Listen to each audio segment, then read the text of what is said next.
Anong masasabi mo sa mga celebrity politicians? Celebrity politicians? Hindi kasi ganito. Sige. I am not trying to defend any celebrity politicians here.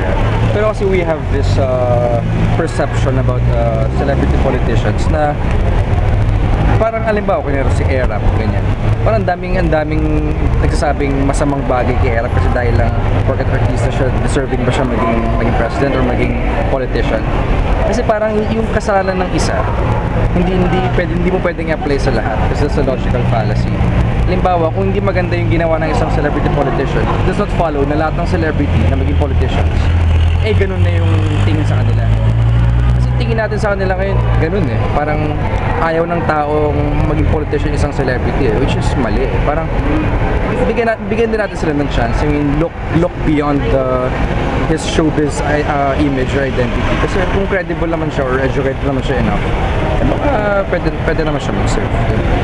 May mga alam ka bang artista na politiko? Oh, yan. Si Erap, si Lito Lapid, Bong Revilla, Isko Moreno, si Alfred Vargas, tapos itong si Herbert Bautista, di ba? Madami na parang ginagawa, minsan kasi, tingin ko ginagawa na lang stepping stone yung, well, siguro hindi nila naisip sa una na gusto nila maging politician, pero actually it's like a stepping stone to politics kasi sikat ka I mean, madami nakakilala sa'yo So in terms of, kunyari sa elections, pag voting, since madaming taong kilala sa'yo, that's an advantage for them. So if may tatakbo ba, are you gonna vote for them? Depende kasi meron naman akong syempre standards of choosing a candidate. Hindi lang dahil sa itsura nila, hindi lang dahil sa pananamit nila, of course. Syempre parang sobrang babaw, di ba, pag ganun yung pagtingin natin sa akin. I mean, we're UP students and we should be like, alam natin kung paano tayo bumoto We should look at his credentials, kung anong nagawa niya talaga, kung anong vision niya for the Philippines or kung anong yung sinaserve niya. I mean, we have to look at it in broad strokes. Lahat talaga kailangan natin tignan. So, kung deserving naman sila for me, kung okay naman credentials sila, may vision naman sila, honest naman sila, at willing to serve naman sila, why not? Ano sa tingin mo yung advantages and disadvantages ng mga celebrity na nag-run for politics? Sige, disadvantage siguro kasi meron ng stigma Meron ng stigma yung celebrity politicians Kasi nga, yung mga nauna sigurong celebrity politicians, pangit yung ginawa nila. Inisip ng tao dahil sikat lang sila kaya sila nanalo. So ngayon, inisip ng tao kapag may tatakbo ulit ng celebrity politicians, masama rin yung gagawin nila or hindi competent yung gagawin nila, hindi sila competent enough dun sa Senate or sa House. Yun yung disadvantage kasi may stigma na. Yung advantage naman, well, sikat sila. So, yung mga tao kasi ang problem kasi hindi siya educated vote yung lahat ng votes kasi some people vote because they're famous. They vote because kaibigan nila o kilala nila, nakita lang sa TV araw-araw. I mean, yun yung basis nila of voting And that should be not the case I mean, di ba, you have to look at the credentials, blah blah blah.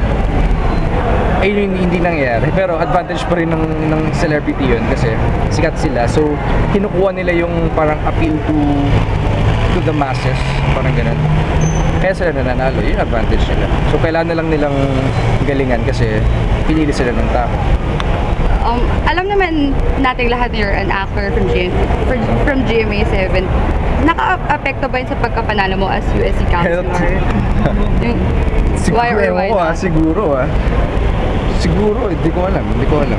And well, UP students, parang hindi naman lahat tayo may pakialam sa artista, alam mo yun. Kasi pagpana sa ibang schools or sa outside, parang pag-artista, blah, blah. Pero dito kasi sa UP, hindi sila ganun Parang, so what, artista ka, diba? Pare-pareho lang tayo dito, ganyan. Pero tingin ko naka-affect pa rin siya. I don't know. And last, nung sa term mo ba, may nagbabatikos ba sa'yo about you being a celebrity? Meron siya, of course. Kasama naman talaga yan, na syempre sa ibang partido, ganyan. Parang tingin kasi nila, parang syempre ang dami nag-run, di ba? And parang tingin nila mas madami pang deserving dun sa 12 kami. Parang tingin nila mas madami pang ibang deserving makapasok, parang gano'n. Kasi parang nalala lang yan dahil sikat siya, or kilala siya dito or what.